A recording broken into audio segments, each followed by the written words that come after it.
I do want to welcome each and every one of you who has zoomed in from literally across this country, across multiple time zones. And I want to share with you a little bit about our primary speaker.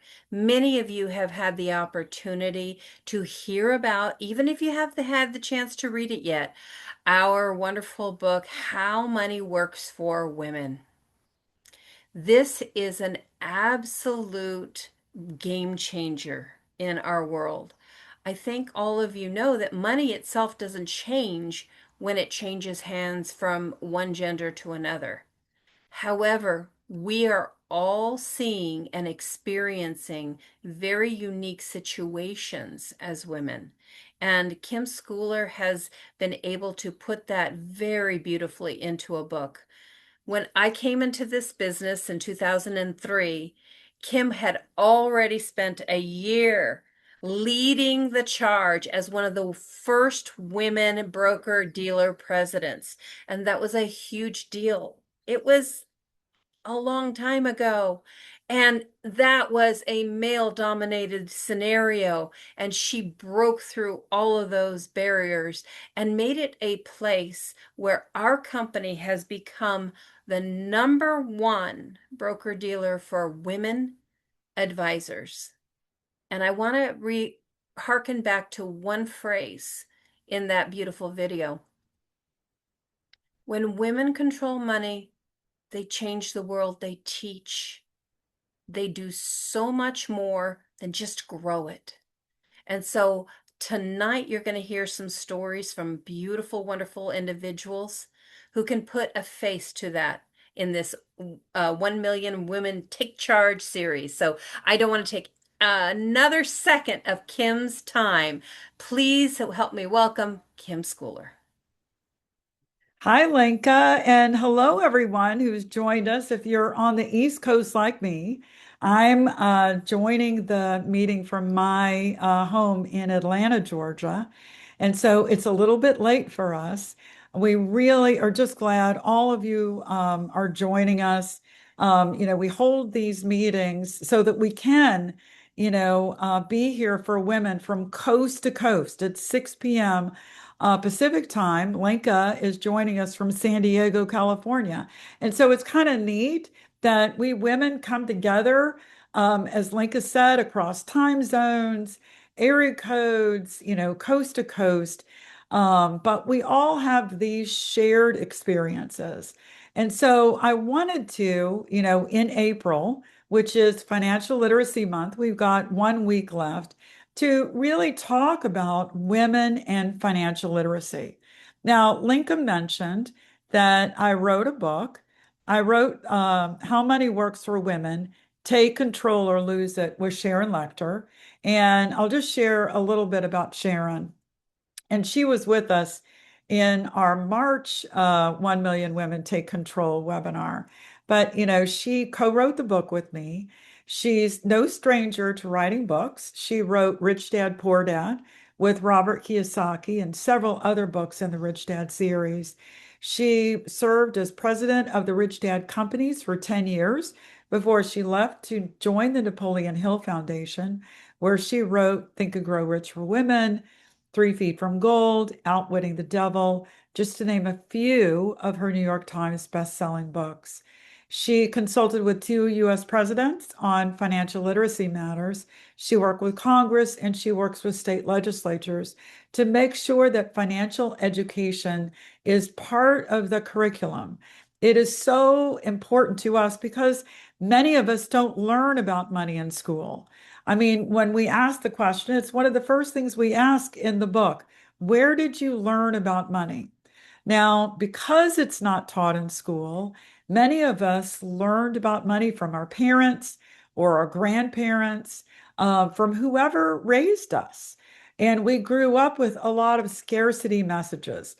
I grew up with, my parents saying, money doesn't grow on trees, or pinch your pennies, save for a rainy day, or my mom's favorite was, we can't afford it.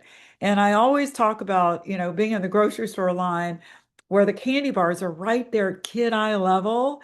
and saying to my mom, please, please, can I have a candy bar?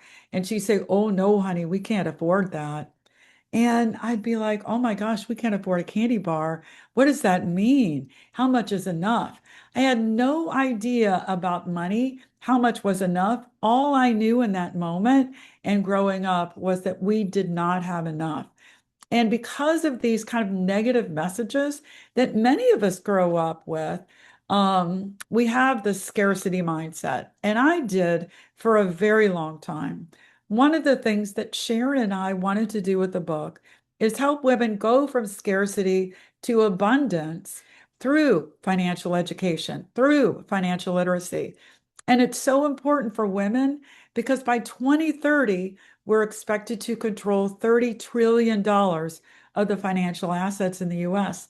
That's two-thirds of the wealth in this country. Now, many of us are going to be inheriting from our parents, our grandparents, maybe our spouses, but we've also made really great strides academically and in the workplace. We earn the majority of college and graduate degrees.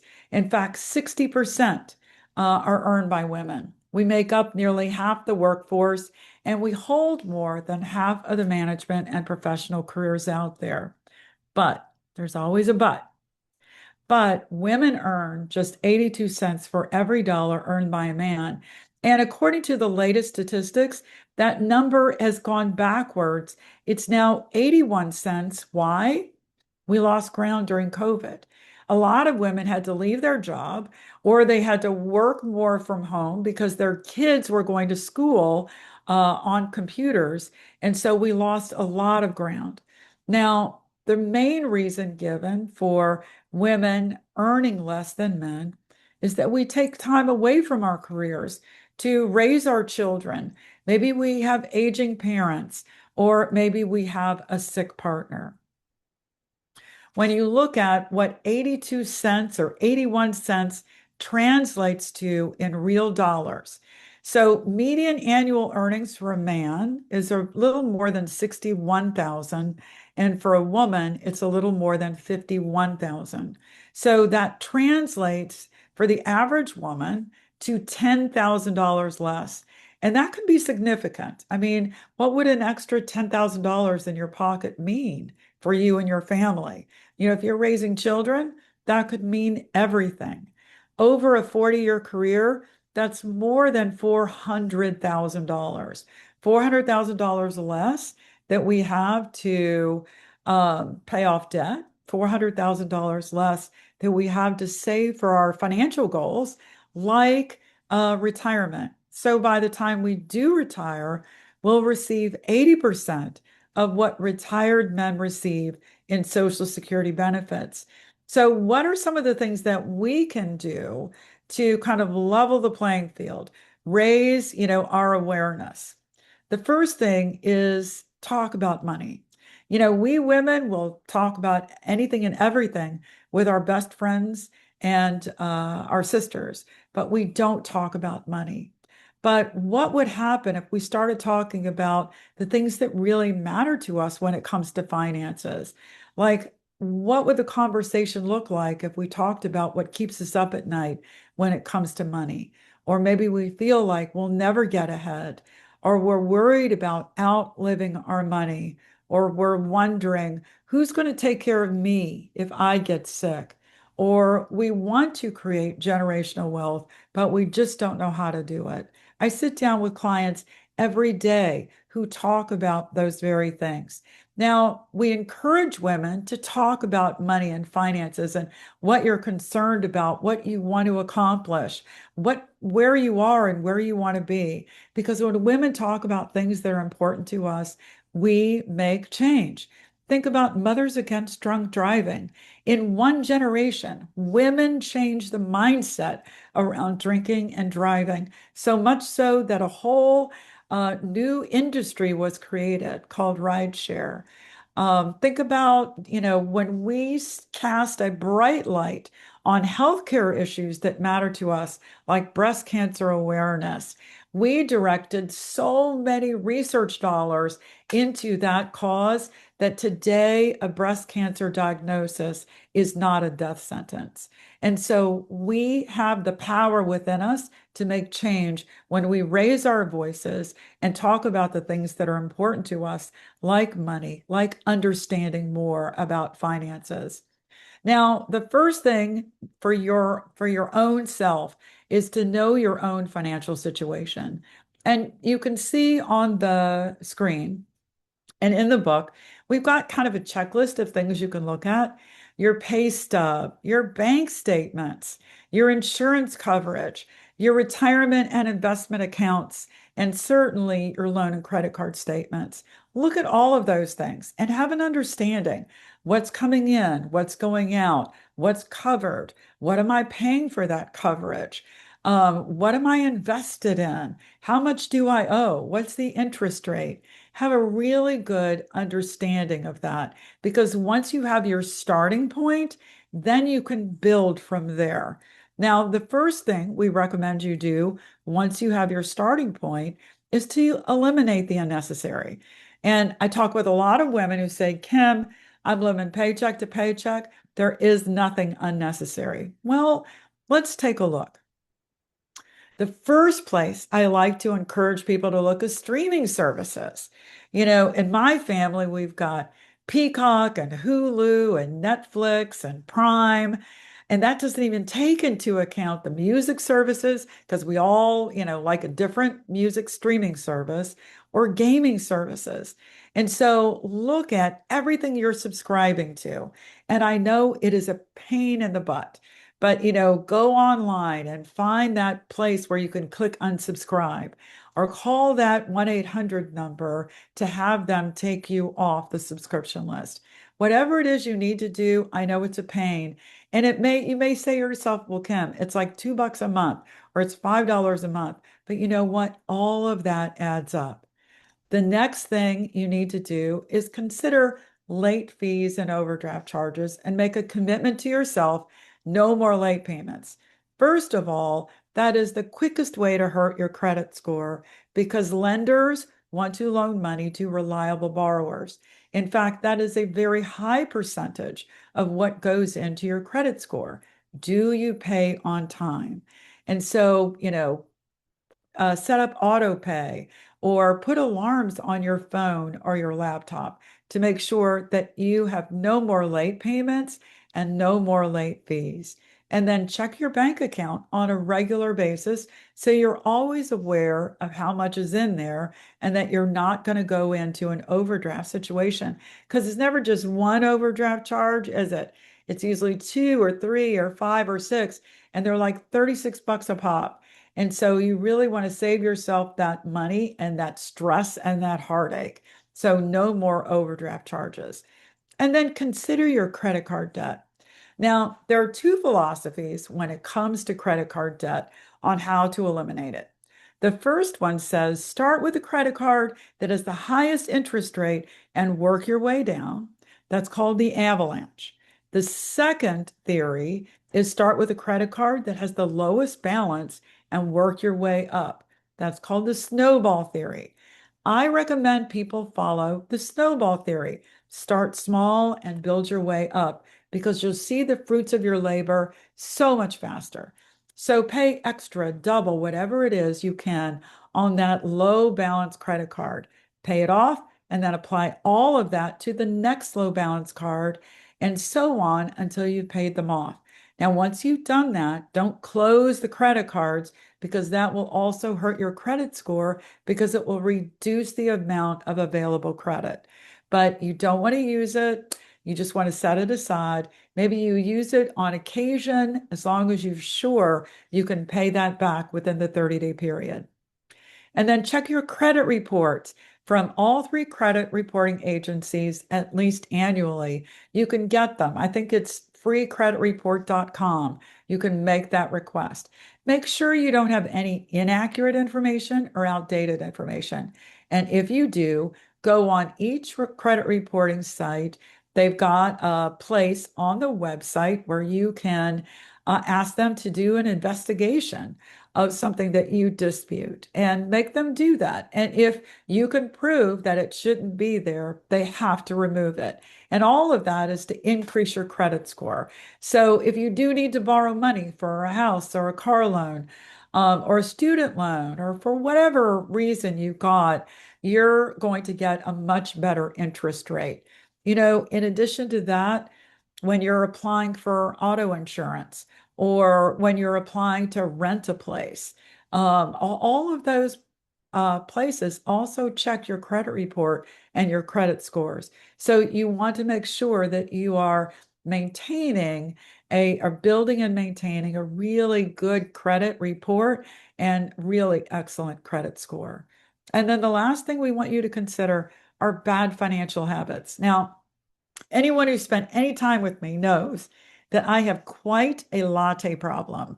I can't pass a Starbucks without pulling in to get my favorite drink. And so when I would go to work every day, back then it was $5. My drink was $5. So it's $5 a day, 5 days a week, $25 a week, $100 a month that I was spending on coffee, which is kind of ridiculous. But I don't want any woman to give up something that brings her joy, and lattes bring me joy.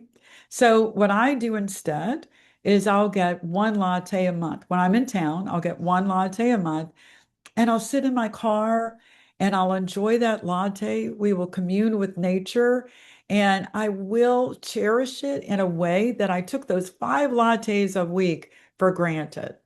Now, the other bad financial habit I developed during COVID, I could not believe what you could buy online.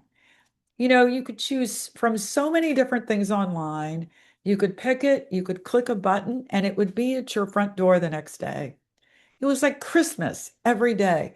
And I got hooked on that. I got hooked on the Amazon truck showing up at my house just about every day. To kind of quit that habit, I'm really trying to be much more deliberate about my shopping. So I'll make a list. I'll drive to the store. I'll park my car. I'll go in the store. I'll select my items. I'll stand in line and I'll pay at the cash register. And it feels like I'm spending real money in a way that clicking a button on my laptop never felt like that. And all along the way, you can decide, you can change your mind. You can decide not to get that thing, whatever it is, or you can find something that's less expensive or more practical. Now, if you do some online shopping, another, thing that you might want to try doing, two things actually. One was suggested to me by someone who watched me do this presentation. She actually took her credit cards. You know how our laptops will automatically populate with our credit card information? She took her credit card information off of her computer. So if she makes an online purchase, she has to go find her purse, pull her wallet out, get the credit card out, and enter the credit card information. Another trick that you might try is put something in your electronic shopping cart and then wait 2 days. Go back and see if it's still something you think you need. Once you've done all of that, once you've eliminated the unnecessary, let's do some fun things. Let's set our financial goals. Have you ever thought about writing your financial goals down and then putting a time frame on them? We are really good at, setting and accomplishing the short-term financial goals, not so great at the medium and long-term goals. So I encourage all of you to do that, whether it's buying a new car, buying a bigger house, a dream vacation, whatever it is that you want to do, especially retirement, make sure you write that goal down and you put a time frame on it and then make a plan.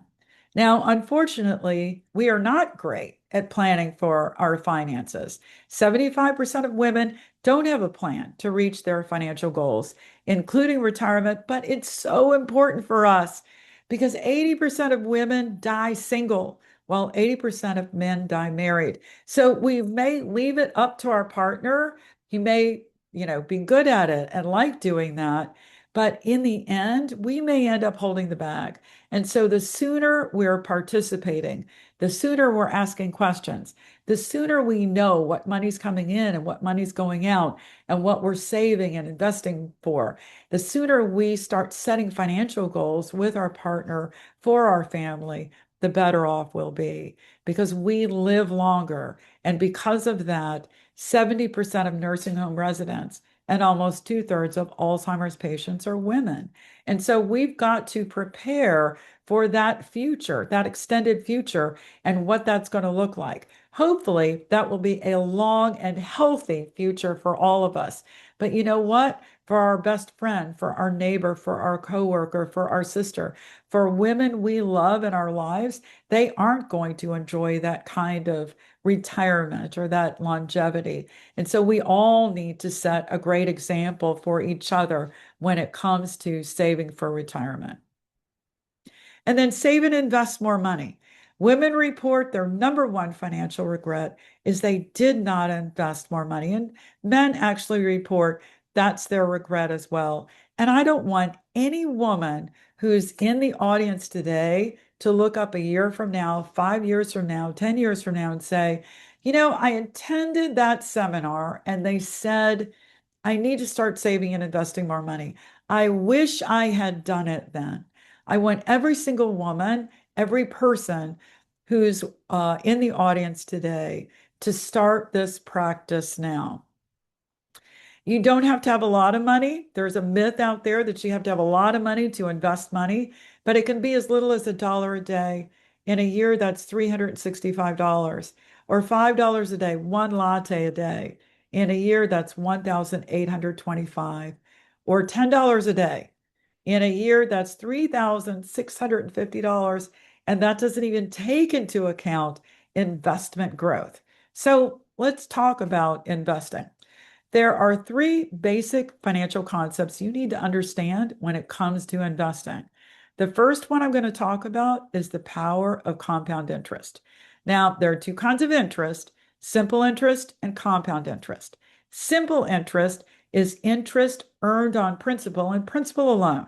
Now, if I had $1,500 and I loaned it to somebody for 50 years and I charged them 9% interest, at the end of that 50-year period, I would have a whopping $8,250. Wow.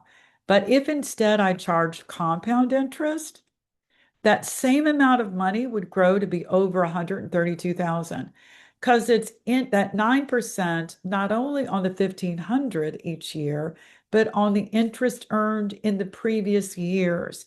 And so you can see how that compounding will really help your investments grow exponentially.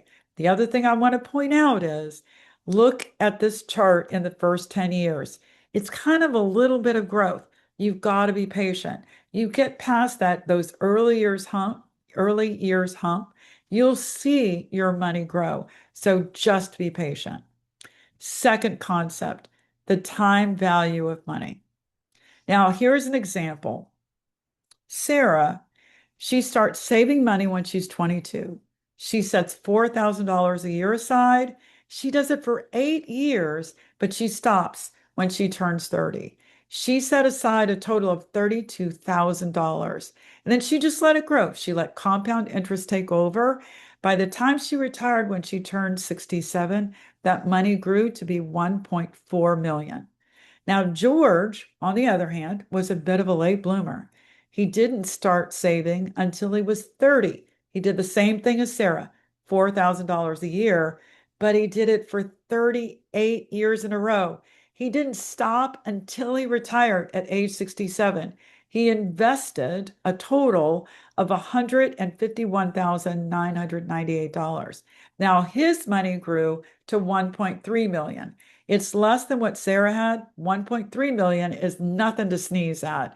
But you can see in this example how important it is to start as early as you can. But it's never too late. All you've got to do is start. Now, if you want to know how much you've got to save to have $1 million by the time you retire at age 67, if you're in your 20s, it's $113 a month.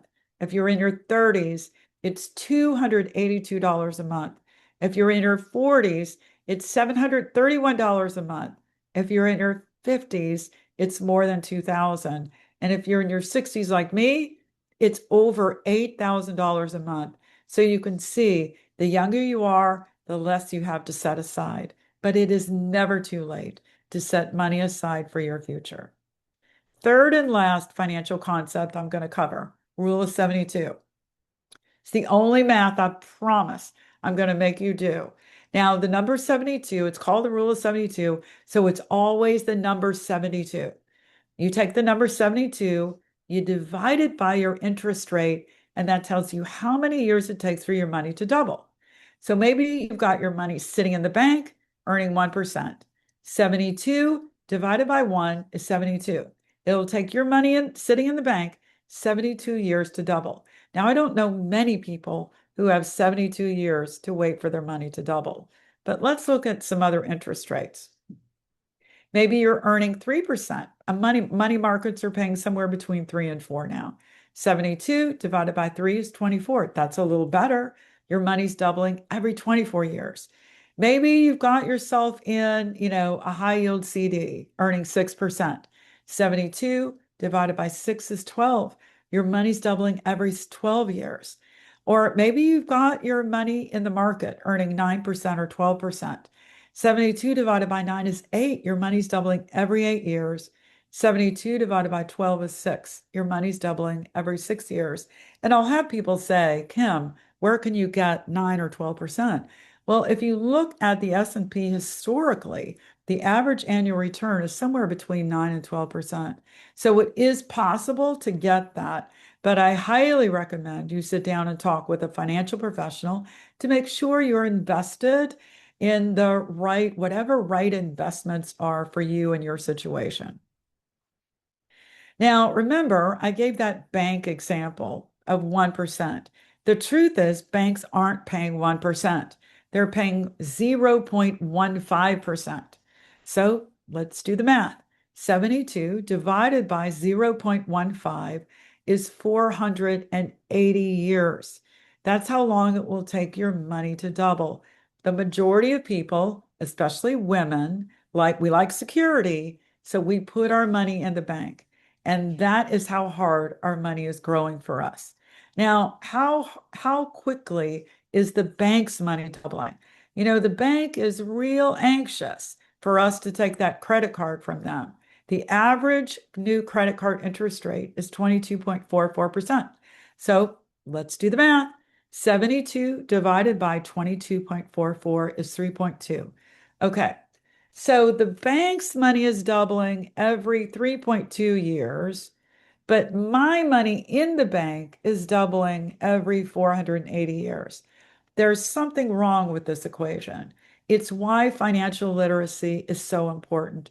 It's why we really need to have a great understanding of how money works, which comes to the seventh point, the seventh thing, the seventh tip that Sharon and I recommend in the book you do to help grow your money and accomplish your financial goals. And that is continue your journey learning how money works, because if you don't, financial illiteracy will cost you and your family.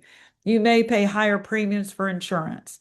You may have to use a credit card for an emergency expense, or you're paying more in interest on your debts because you have a low credit score, or you're one of the 75% of Americans who are living paycheck to paycheck and are not sure how to break that cycle, or you're waiting to set aside money for retirement or long-term care.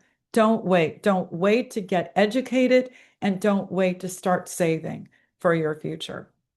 Now, when we sit down with someone, we talk about the 7 money milestones. These are the 7 components of a proper, solid financial plan. Now, I'm not going to go into this in any detail right now, but get the book or go to our website, get with a financial professional who invited you to this meeting, and ask them to go through the 7 money milestones with you.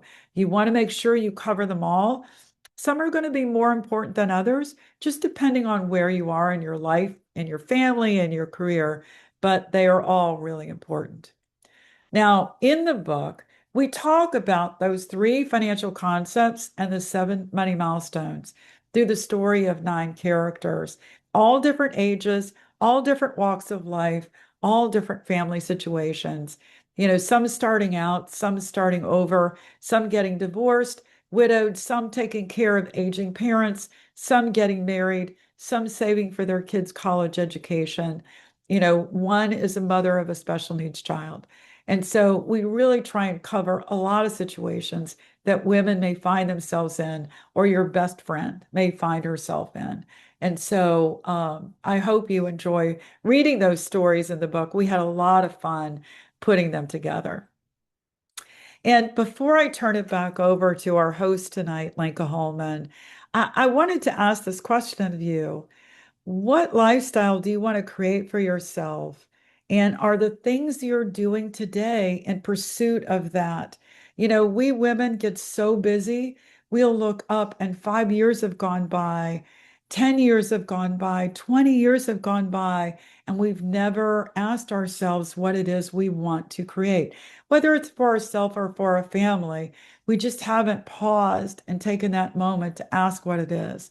Now, in my life, I turned 65 this year, and it's a time where all of my friends are retiring and downsizing, but I decided to upsize. I bought a bigger house and I moved my sister and her beautiful 18-year-old daughter in with me. I moved my son and his amazing wife in with me. I moved my 88-year-old mother in with me and all of their cats. And it's kind of crazy and loud and occasionally smelly, but we cook together, we spend time together, we watch movies together, we take care of each other. And for me, that is the dream lifestyle. That's the thing that I wanted to create for myself. And that may not be what you want. You may want to travel the world. You want to maybe go back to school or start a charity. Whatever it is that you want to do are the things you're doing today in pursuit of that. Now, I've been able to create the lifestyle that I wanted for me for two reasons. One, I know how money works. And two, I own my own business in financial services. And so I encourage all of you to consider those things. And with that, I am going to stop sharing so I can turn it all back over to Linka. 1 second, Linka.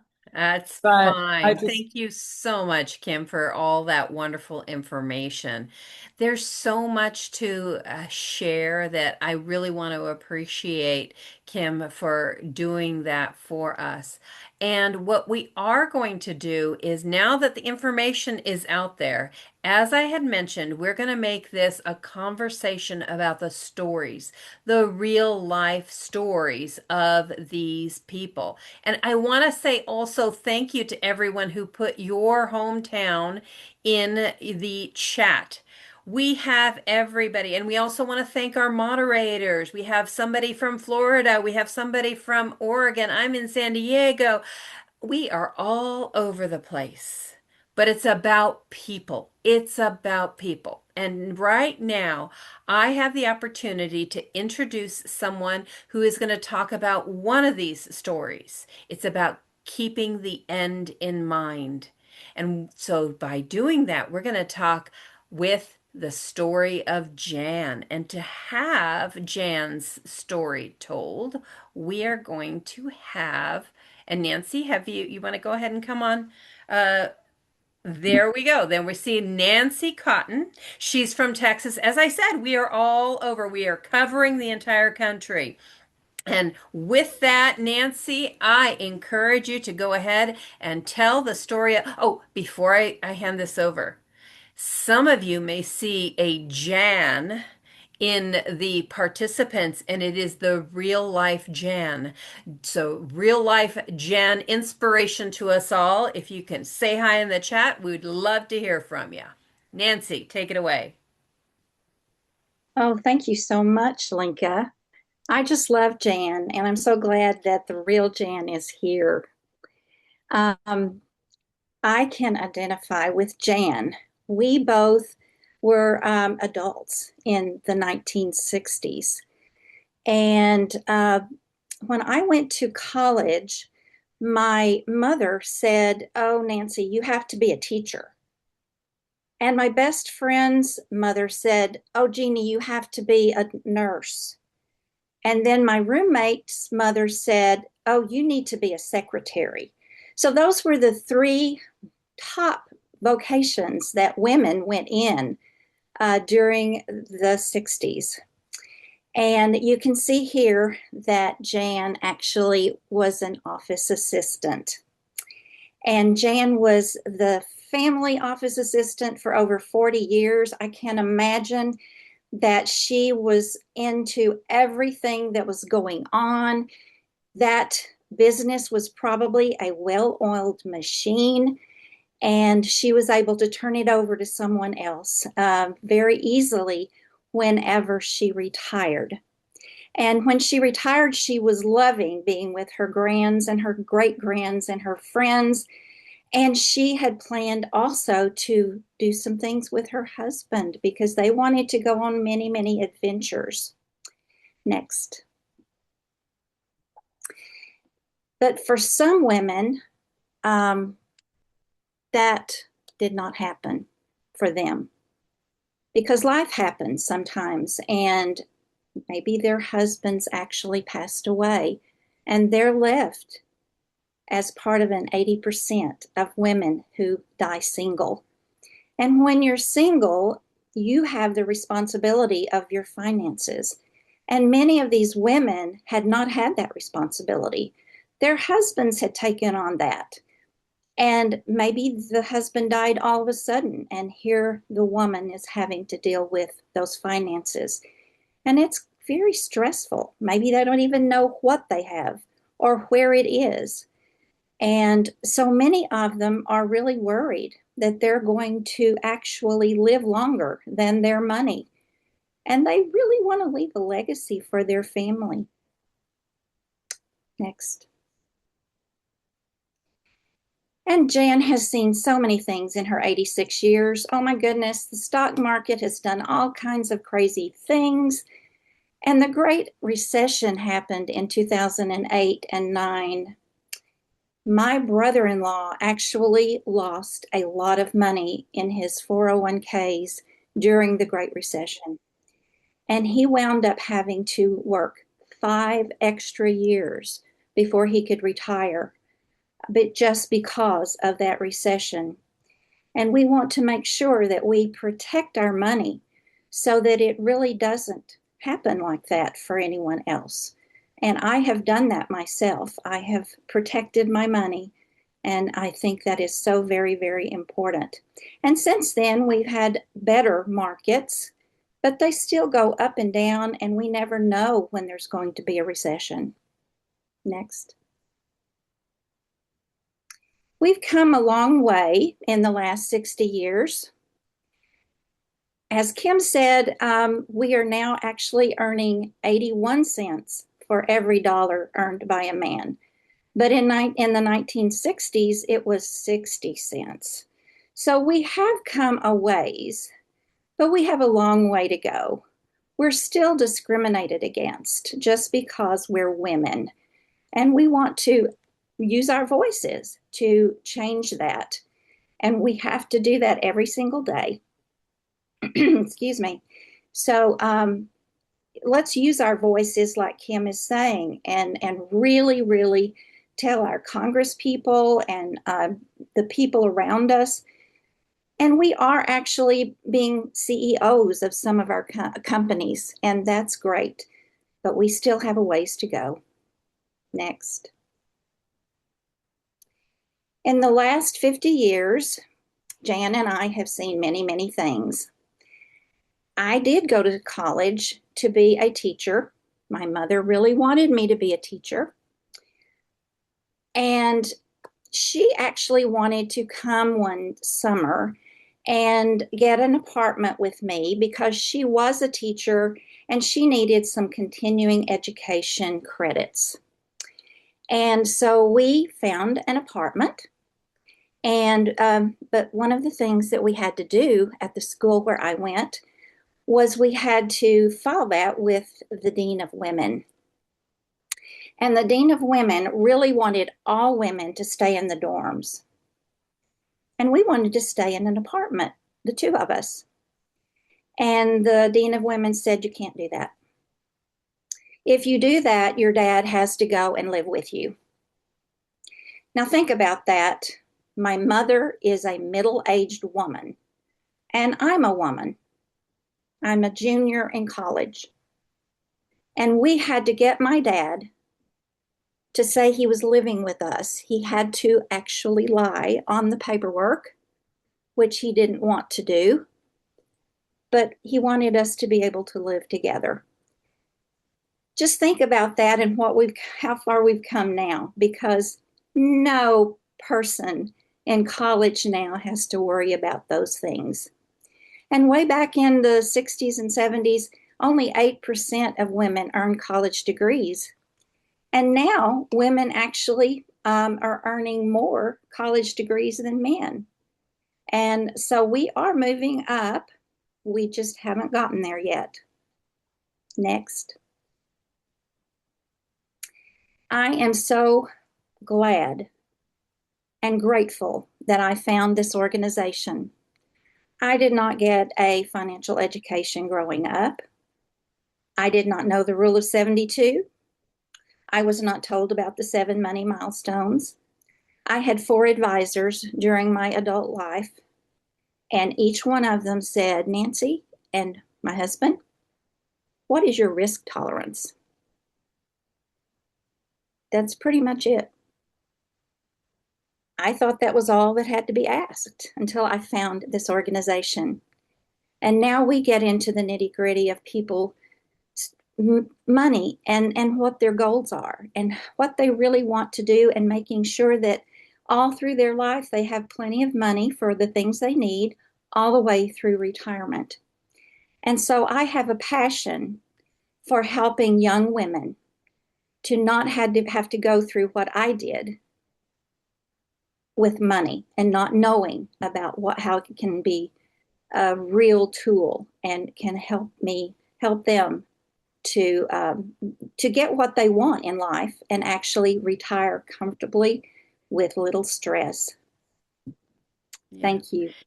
Nancy, thank you so much for sharing. And I was hoping we might have a little bit of extra time and maybe one additional question that we can squeeze in because I cheated. I know your story. And I would love for you to share just one sentence, maybe two, about your experience when you got your first bank account with your husband. Tell us about that. Things have Back changed. in back in the day when I was first married and several years after, I could not open a bank account. I had to be on my husband's. And guess what I had to say on my checks? Mrs. and then my husband's name. I could not use Nancy Cotton. So we've come a long way with that too. I actually, whenever we moved the last time, I went to the bank, I opened the account, my husband's on it, and I am able to deal with what we need. And I am so glad that we've come this far.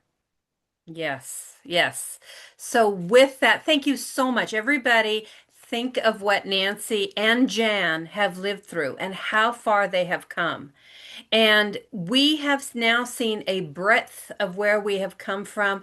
I'd like to introduce our next young speaker to you, Takara Yayagashi, and I apologize if it's not properly pronounced. However, this beautiful young lady is in college. She is very close to our young Zoey, And she's just as bubbly and wonderful. And I don't want to take another second of your time. Takara, please take it away and talk to us just a little bit about how you feel about the future of financial. Well, similar to Zoe, as Lenka had said, I'm a college student and I have also fluctuated in determining my major. I originally started as an engineering major because I thought problem solving and fixing the world was my purpose. And then I found accounting, which you could do similarly, but in the financial world. So that's where I am. And I too also like animals over humans. I think humans are complicated, but it's also the beauty of uh, being a human. Next. Um, so, as many of you know, the cost of education has increased. Although more women are going into college, it is becoming more and more expensive. So many women, as much as we want to, earn those degrees, getting into really good positions of work, we're getting a lot of student debt or student loans from it, despite all that. And we owe much more money than men do in education. Because we just, pay for more, sometimes. Next. Um, I'm partially reading, sorry. Um, oh, I see, I see. So all in all, because more of us are going to college, we're getting student loans. Also, the cost of living has increased while we're attending college. It's really hard to balance education and work, while maybe earning interest on our loans. But we prevail, we keep trying, and we also try to educate one another when it comes to finances the best we can. We are working together. Thank you so much. Takara, I would love to ask you, you have been working a dual career in this business as well as your college career. And I'm wondering, with all of the education you have done, both in your college classes as well as learning the industry, did anything surprise you this evening? Um, I am very surprised with the character of Jan, actually, especially seeing the amount of recessions in her lifetime she has experienced. Technically, in ours, if you're thinking about someone who's 19 right now, we've experienced two, one during our youth and one during the pandemic. And many of us during the pandemic were actually, going into adulthood and didn't know what we wanted to do. And also the uncertainty of being able to make money required us to move in with our parents. So hearing that Nancy and her mother had to bunker up for a little bit during their educational moment is very relatable for me because I'm also bunkering with my mom as I'm in college, and I very much feel that through and through time, people have resorted living with their parents just for a safety net, and it's not a bad thing, but it's not ideal either. But it also says something about what's going on in the current economy and in the economies of those times. It's a very reoccurring thing. Yeah.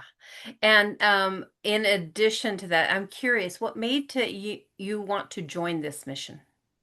Well, I've always been a highly helpful person. I've always seen a purpose in assisting, problem solving, finding people better than, or leaving them better than I found it, as the saying goes. And I think education is one of the best ways to empower people and women, because when they learn something, they start to carry it as their own tool. There's also a phrase of when you see it, you can never unsee it. And I hope by pointing these things out financially, it really makes women also more financially aware and start to see the world a little different too. Hmm. Outstanding. Thank you so much for giving us hope for our future because right here is our future. And I think that that is what makes us all feel better about our direction. Thank you again, Takara, for your time. Thank you. So, next steps for all of you. I did see in the chat that there were a number of questions, and I do want to go over that within the very couple minutes that we have left. I want to ask you or suggest to you, if you want, this is a terrific summary of your next steps on a personal level. Each and every one of us will go away from this with not only knowledge, but tools.